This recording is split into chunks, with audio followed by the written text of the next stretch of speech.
الیوم یئس الذین کفروا من دینکم، آج مایوس ہو گئے جن لوگوں نے کفر کیا تمہارے دین سے۔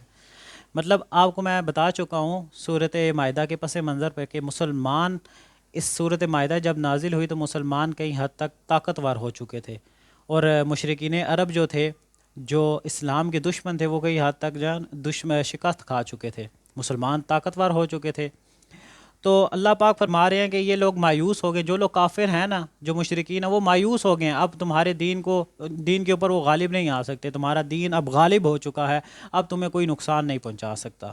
فلا تخشوہم واخشون، اب تمہیں ان سے ڈرنے کی ضرورت نہیں ہے، تم مجھ سے ڈرو۔ دیکھیں یہ ہمارے لیے بھی میسیج ہے، اللہ پاک فرماتے ہیں کہ تمہیں کسی سے ڈرنے کی ضرورت نہیں ہے، تم ڈرو تو صرف اللہ سے ڈرو، تم خوف رکھو تو صرف اللہ کا رکھو۔ دیکھیں اللہ پاک بھی یہی فرما رہے ہیں کہ تمہیں کسی سے ڈرنے کی ضرورت نہیں ہے، تم مجھ سے ڈرو۔ یہ ان لوگوں کے لیے بھی ہے اور ہمارے لیے بھی ہے۔ ہم دیکھتے ہیں نا کہ یار کوئی طاقتور انسان ہے، کسی کے پاس پیسے بہت ہیں، جب اچھی پوزیشن پہ ہے تو اس کے سامنے ہم حق بات کرنے سے جو ہے نا انات کرتے ہیں، حق بات نہیں کرتے اس کے سامنے۔ تو ہمیں اس بندے کا ڈر لگا ہوا ہے یار، جا کوئی حاکم ہے، حاکم کے خلاف ہم بول نہیں سکتے، کوئی پریزیڈنٹ ہے اس کے خلاف ہم بول نہیں سکتے۔ ہمیں اس چیز کا ڈر ہے کہ یار کہیں ہمارے لیے وہ مسئلہ نہ بنے، کہ ہمیں قتل نہ کروا دے، ہمارے لیے مصیبتیں پیدا نہ ہو جائے۔ تو اللہ پاک فرماتے ہیں تمہیں ان سے ڈرنے کی ضرورت نہیں ہے، تم مجھ سے ڈرو۔ اور یہ خوف جس کے دل میں اللہ کا ہوگا نا، تو اللہ پھر اس کے ساتھ ہے۔ دیکھیں ہمارے اوپر یہ مشکلات، پریشانیاں، مصیبتیں، یہ ہم پستی میں کیوں جا رہے ہیں؟ کیونکہ ہم نے اللہ کا خوف نہیں رکھا ہوا، ہم نے لوگوں کا خوف رکھا ہوا ہے۔ لوگوں کا خوف اپنے دل میں ڈال کے ہم لوگ اپنی زندگی بسر کر رہے ہیں۔ جس کا خوف ڈالنا چاہیے تھا اس کا خوف ہم نہیں ڈال رہے۔ اللہ کا خوف ہی سب سے بڑی چیز ہے۔ اللہ کا خوف ہی آپ کو برے کاموں سے روکتا ہے، اللہ کا خوف ہی آپ کو سیدھے راستے پر لے کر آتا ہے۔ تو سب سے پہلے اللہ کا خوف رکھیں، اور اللہ پاک خود فرما رہے ہیں تمہیں کسی سے ڈرنے کی ضرورت نہیں ہے، تم مجھ سے ڈرو۔ الیوم اکملت لکم دینکم، آج میں نے مکمل کر دیا ہے تمہارے لیے تمہارے دین کو۔ دیکھیں اللہ پاک فرما رہے ہیں یہ الیوم مطلب آج سے مراد آج کا دن نہیں ہے، آج سے مراد وہ دن ہے جس دن یہ آیت نازل ہوئی، ٹھیک ہے؟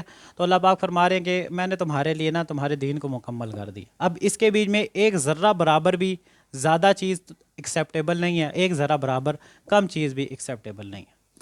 تو اللہ پاک نے اس دین کو ہمارے لیے کمپلیٹ کر دیا۔ اب اس کے بیچ میں اگر ہم کوئی چیز ایڈ کریں گے تو وہ بدعت ہو جائے گی، اور بدعت گمراہی کی طرف لے جاتی ہے، اور گمراہی ہمیں جہنم کی طرف لے جائے گی، ٹھیک ہے؟ تو اس کے بیچ میں ہم اپنے سے خود سے کوئی چیز ایڈ نہیں کر سکتے۔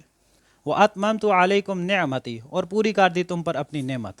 اللہ نے اپنی نعمت ہم پر پوری کر دی اس دین کو مکمل کر کے۔ وَرَضِيتُ لَكُمُ الْإِسْلَامَ دِينًا، اور میں نے پسند کیا ہے تمہارے لیے دین اسلام۔ یہ اللہ پاک نے ہمارے لیے دین اسلام پسند کیا۔ تو جو شخص اللہ کی خوشنودی چاہتا ہے، اللہ کا قرب چاہتا ہے، تو وہ اس دین اسلام کے اوپر چلے گا تو اللہ کا قرب، اللہ کی خوشنودی پالے گا۔ فَمَنِ اسْتُرَّ فِي مُحْمَزَةٍ، پھر جو لاچار ہو جائے بھوک سے، غیر متجانف لِإِثْم، اور نہ مائل ہو گناہ کی طرف۔ مطلب یہ کہ آپ اگر بھوک کی حالت میں آ گئے ہیں، آپ کے پاس کچھ کھانے کے لیے نہیں ہے، نہ کچھ سبزی ہے، نہ کچھ اور ہے، نہ کوئی بکری، مطلب کوئی حلال جانور بھی آپ کے پاس نہیں ہے جسے آپ ذبح کر کے کھا لیں، آپ کی یہ کنڈیشن ہوگی ہے کہ آپ مرنے کی حالت پر آ گئے، لیکن آپ کے سامنے جو جانور ہے وہ حرام ہے آپ کے لیے، تو پھر اللہ پاک فرماتے ہیں کہ تمہارا گناہ کی طرف مائل نہ ہو، اور صرف اپنے آپ کو اپنی جان بچانے کے لیے اگر تم حرام جانور کھا لو تو تمہارے لیے کوئی حرج نہیں ہے۔ فَإِنَّ اللَّهَ غَفُورٌ رَحِيمٌ، تو بے شک اللہ معاف کرنے والی ذات ہے، اللہ تمہیں معاف کر دے گا۔